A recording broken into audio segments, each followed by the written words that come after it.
Hi, I'm Johnny Knoxville. Welcome to... Before becoming one of the most recognizable shows in today's pop culture, this show, that I can't say the title of for another minute or so just to be safe, Gotta Love Guidelines, could be seen as dumb, destructive home videos of young adults being idiots. And it is.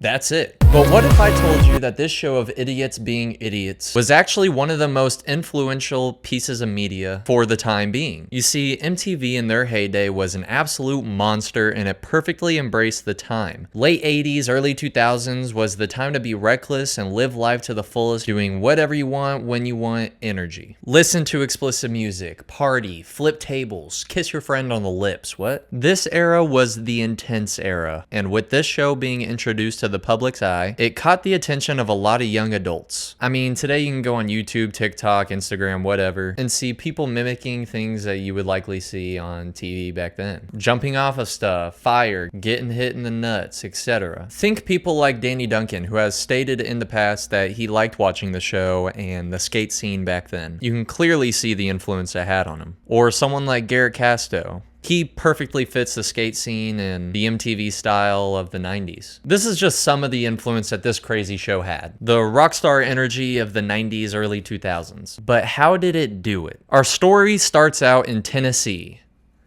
Knoxville, Tennessee. I'll give you 3 guesses as to who lived there. That's right, aspiring actor and writer Philip Clapp, better known as Johnny Knoxville. I'm Johnny Knoxville, and I'm going to grind this rail.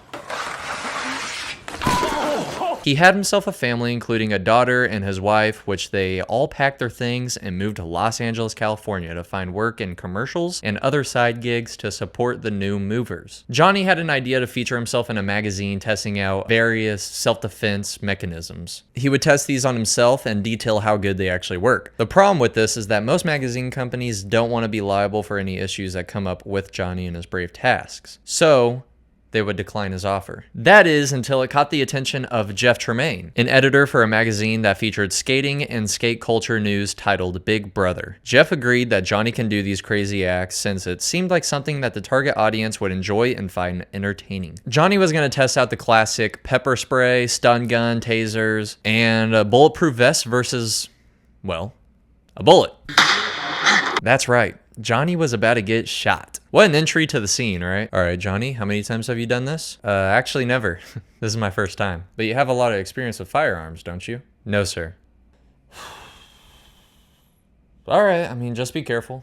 The stunt was only featured in the Big Brother video titled Number 2, but people liked seeing this wild side of people. Though it didn't break the news by any means, it still attracted the audience that wanted to see more of this rebellious side. Other people featured in the Big Brother magazine were future members Dave England, Wee Man, and Chris Pontius. On the other side of the state, however, there was a young man coming from Philly who was rising in the skateboarding scene. This man goes by the name of Bam Margera. Bam and his friends like to film themselves doing tricks around town and also random stunts. Abe's gonna be so mad. The series of videos that they would produce went by the name of CKY, Camp Hurt Thyself. Included in the group was, of course, Bam, along with Ryan Dunn, Brandon D. Camillo? I don't know. Rab himself, Rake Yan, Phil and April Margera, Don Vito, and Jess Margera, who is a drummer in CKY. Sorry if I butchered any of those names.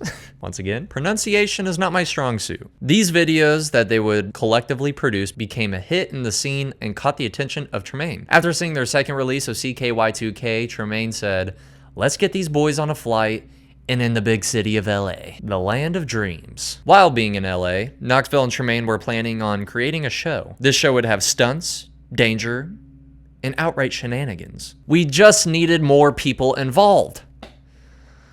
Wait, when's that plane arriving with them CKY boys in it? Within a short amount of time, the boys began filming a demo tape to show to networks like Saturday Night Live, Comedy Central, FX, and MTV. Who remembers FX, man? I remember FX used to have Superhero Sundays. I don't know if you guys remember that. I remember after, as a kid, I would go to church with my family and we would come back home and Superhero Sundays would be playing. I mean, nothing better than having a nice breakfast and then watching Iron Man. right? Can I get an amen? All right. Anyways, Saturday Night Live was looking promising since they figured that it would work great as a reoccurring segment of their show. But eventually they rejected it to probably liability issues. I mean, come on.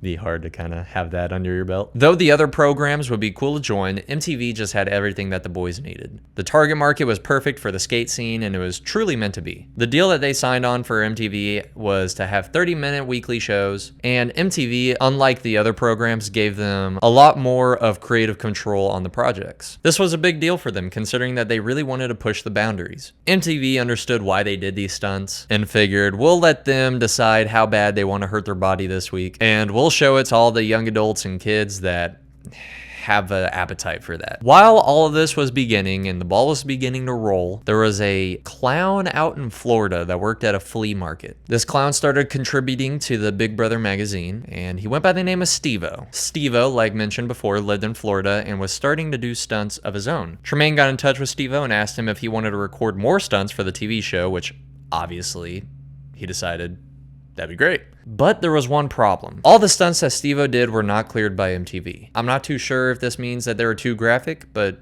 knowing Steve-O, I'm sure they weren't the most kid-friendly. Good thing is that around these folks, the crazier you are, the more they might like you. Dave England suggested that another stunt performer from Oregon named Aaron joined, along with Preston Lacey, who helped with Knoxville's now ex-wife's clothing line. Preston was only supposed to, write some ideas and script out some stuff, but he eventually started doing the stunts himself due to Knoxville's masterful persuasion. In 2000, the first episode aired of the classic show Jackass. The show did well, and after only its second episode, MTV got its highest ratings in history with 2.4 million viewers. And for back then, that is nuts. I mean, for now, that's nuts, but think about back then, Not even everyone has a TV at that point. The show went on for another 3 seasons until in 2001, Johnny Knoxville said that they will be departing from MTV since the censorship is just too much. They had creative liberty, but with being on TV, that still means you can't just do everything. So they figured that the best decision for them was just to depart from the TV scene and get away from MTV. I mean, not like get away, but you know what I mean. Season 2 of Jackass was hard to film, Knoxville said, since they were getting hit hard with censorship. So this was the move that they decided needed to be done to stay true to what they really wanted to do. Steve-O also stated that the pay that they were getting for the show was only subpar.